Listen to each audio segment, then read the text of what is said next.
Section 1. You will hear a man arranging to get a telephone connection.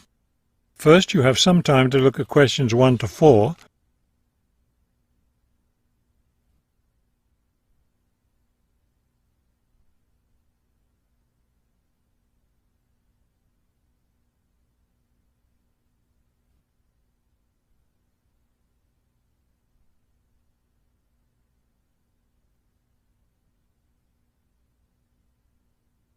You will see that there is an example that has been done for you. On this occasion only, the conversation relating to this will be played first. This is the ClearPoint Telephone Company Customer Service Office. My name is Ms. Jones. How may I help you? Yes, I'm moving and I'd like to arrange to have a phone line installed. The woman answers the phone. This is the ClearPoint Telephone Company Customer Service Office. So the words telephone company have been written at the top of the form. Now we shall begin. You should answer the questions as you listen, because you will not hear the recording a second time. Listen carefully and answer questions 1 to 4. This is the ClearPoint Telephone Company Customer Service Office. My name is Ms. Jones. How may I help you? Yes, I'm moving and I'd like to arrange to have a phone line installed. Of course. Let me get some information from you first. May I have your name, please? It's Kramer, Harold Kramer. And would you spell your last name for me, please? Kramer. M-E-R. Got it. Okay. Could I have the address where you'd like to have the telephone connected? That would be number 58, Fulton Avenue, apartment 12. Is that a business or a residence? A residence. It's my new home address. Then the type of phone service you want is residential, not business? Yes, it's for my home. All right, fine. Now, let me get your employment information. Who is your current employer? I work at the Wrightsville Medical Group. Then your occupation is doctor? No, I work for the doctors. I'm the office manager.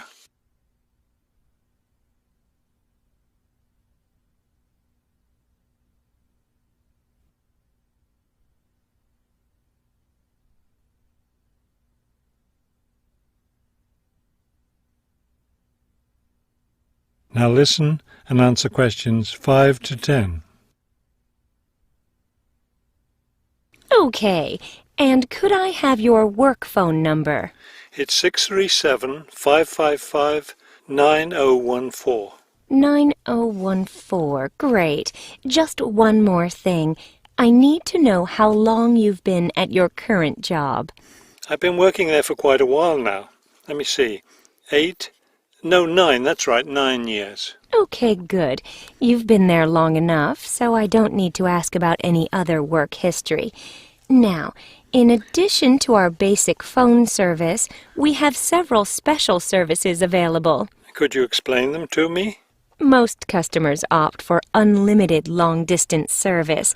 It really saves you money if you make a lot of long-distance calls. That sounds like a good idea. Then I'll put you down for long-distance service. Another popular service is voicemail.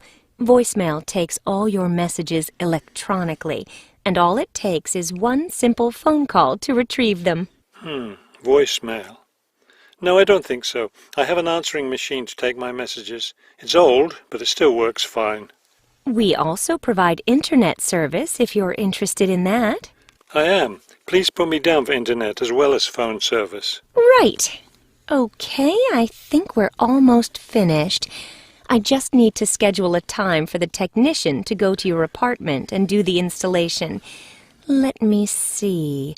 What about next Tuesday? Would that work for you? No, not Tuesday. I'll be at a conference all day. Wednesday would work, though. I'm afraid I won't have any technicians in your area on Wednesday. I could send someone on Friday. That would be fine. What time of day works best for you, morning or afternoon? Morning would be best. All right, then. It's on the schedule. Do you have any questions? No, I don't think so. Thank you for calling ClearPoint. That is the end of Section 1. You now have half a minute to check your answers.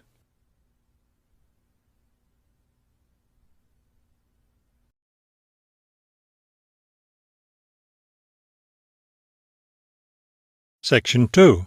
You will hear a radio interview about an upcoming fair. First, you have some time to look at questions 11 to 14.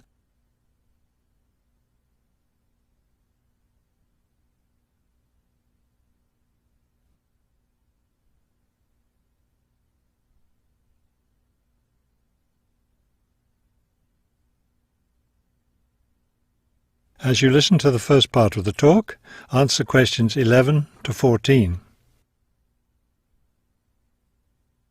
Good afternoon and welcome to City Hour, the radio show that brings you all the latest information about events in and around our city.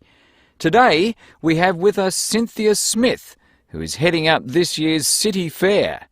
Cynthia, would you start by giving us some of the basic information about the fair? Where will it take place this year? I'm glad you asked that question because I know most people will be expecting the fair to be at the fairgrounds as usual, but we've had to change the location this year due to some construction work. You know, they're building the new high school in that neighbourhood and they've been using the fairgrounds as a place to store construction materials. So we've moved the fair to City Park, which I think is a wonderful location. Yes, that will be a great place for the fair. I understand that the fair begins on Friday morning with a special opening event. Actually, it won't begin until that evening, but you're right about the special event.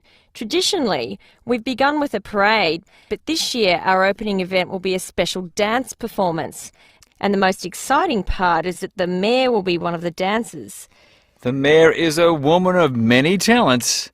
Cynthia, could you tell our listeners about the price of admission? What will it cost to attend the fair? We're trying to keep the price down as much as possible. A 3-day pass is just $25, or you can buy a Saturday or Sunday only pass for $15. The opening event on Friday, the dance performance, doesn't cost anything to attend, and we're hoping a lot of people will come to watch that.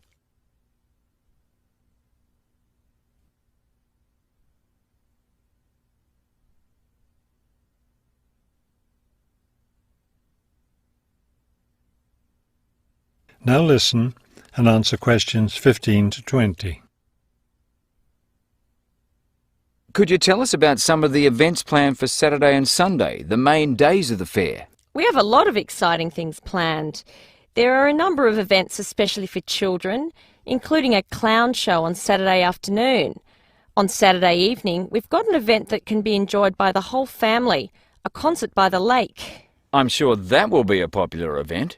Is there anything special planned for Sunday? Yes, a really fun event, and we hope a lot of people will participate. There'll be a singing contest in the afternoon. It's open to everyone at no charge. It doesn't matter whether you're an experienced singer or not.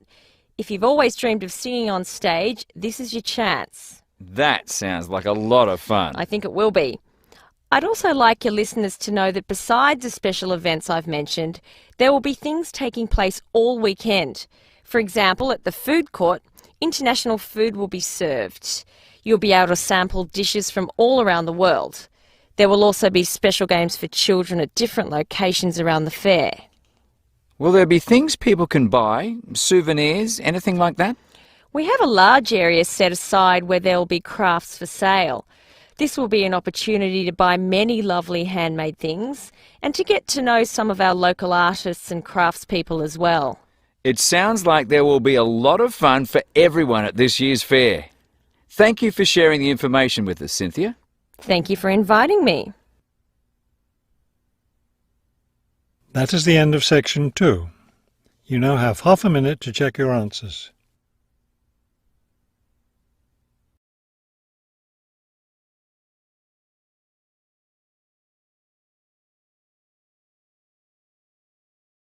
Section 3. You will hear a conversation between a prospective student and a university advisor about applying to enter the university.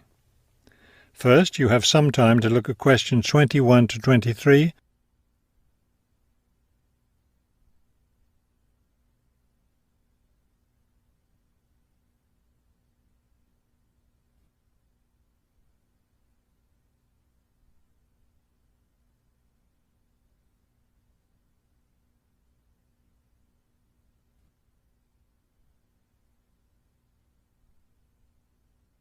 As you listen to the first part of the conversation, answer questions 21 to 23.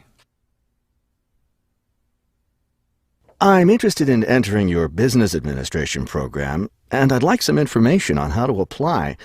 I'm a little concerned because I've been out of school for a number of years. That could actually work to your advantage. It's possible to get academic credit for work experience if that experience is related to courses in our program. I've been working in business for several years. How would I get academic credit for that? First, you'll need to read the university catalogue to see if any of the course descriptions match your specific job experience. For example, if you've worked in accounting, you may be able to get credit for an accounting course. So then what would I do?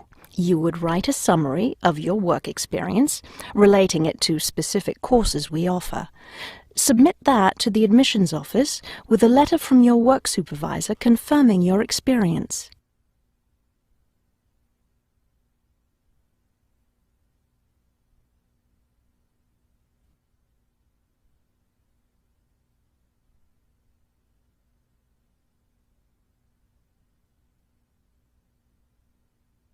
Now listen and answer questions 24 to 30.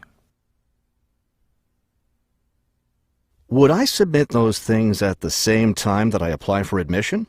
That would be the best idea. Have you seen a copy of our university catalogue? Not the most recent one. I have a copy from last year. You'll need to look at the latest one. Unfortunately, I've run out of copies, but you can get one from the library for now, and I'll send you your own copy as soon as I have more available. Thank you. How does the admissions process work? Well, first you'll need to get an application for admission. Those are available in the admissions office. The application form contains all the instructions you'll need. That sounds simple enough. Of course, you'll need to make sure you meet all the admissions requirements. How can I know what those are? We have copies of the requirements lists for all university programs here in the Counselling Centre. I'll give you one before you leave today. Will I need to get recommendations from my employer or former teachers? Oh, yes, you will. The recommendation forms are available in the admissions office. Now, I don't know if you'll also be applying for a part-time job through the university work-study program. I'm considering that. How can I find out what kinds of jobs are offered? You can access the job listings from the computers in the library. Are you planning to study full-time or part-time? I want to be a full-time student. Good. Then you'll qualify for the work-study program. Part-time students aren't eligible. As a full-time student, would I be eligible for a free bus pass? No, unfortunately, we don't have those available for any of our students. However, you can apply for financial assistance to help pay for your books or for your tuition. I'd like to look into that. Do I apply for that at the admissions office? No, that's through us. You'll need to make an appointment with a counsellor. That is the end of section 3. You now have half a minute to check your answers.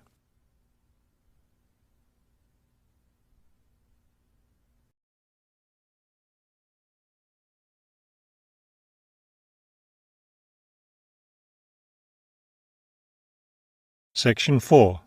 You will hear a lecture about the black bear. First, you have some time to look at questions 31 to 35.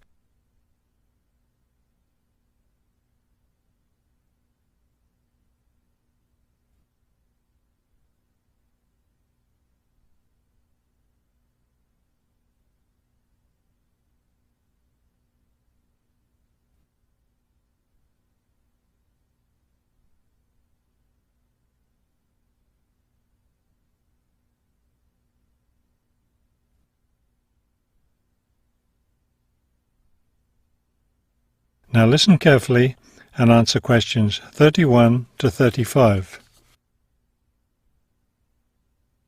The black bear, or Ursus americanus, has a wide range inhabiting forested areas of North America, including Canada, the United States, and parts of northern Mexico.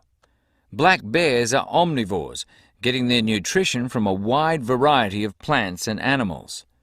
The particular foods any one bear eats depends on what's available in the area where that bear lives, as well as on the season of the year. Generally speaking, plant foods make up 90% of the bear's diet. The rest of its meals consist of animal foods, such as insects and fish. Bears have a relatively long gestation period. Mating takes place in the spring or early summer, but bear cubs aren't born until the following winter. Usually, 2 cubs are born at a time, although some litters may have as many as 5 cubs. Bear cubs are dependent on their mother and may stay with her for close to 2 years. Wild black bears can live as long as 25 years. They've lived for as long as 30 years or more in captivity.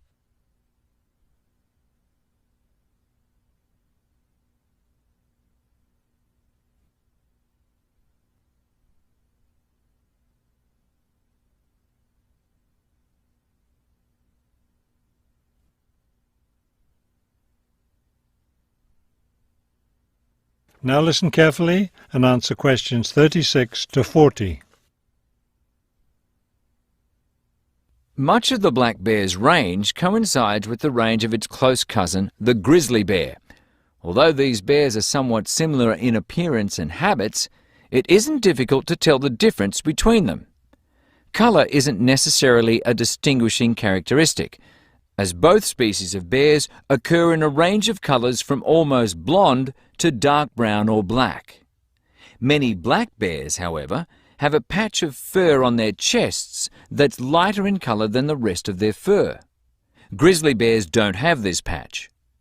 Size isn't always a distinguishing feature either, although grizzly bears are usually heavier with an average weight of 225 kilos.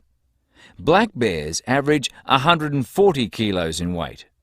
Grizzly bears spend time digging in the ground for roots and tubers that make up part of their diet. The large muscles they need for this give them a distinct shoulder hump. This hump is absent in black bears, which don't do the same kind of digging. The shape of the face and ears is also different in each species of bear. Grizzly bears have a depression between the eyes and nose, and short, round ears. Black bears, on the other hand, have a straighter profile and longer, more pointed ears. Grizzly bears are known for their fearsome, long, sharp claws. Black bears have shorter claws, which are better suited for climbing trees. That is the end of section 4. You now have half a minute to check your answers.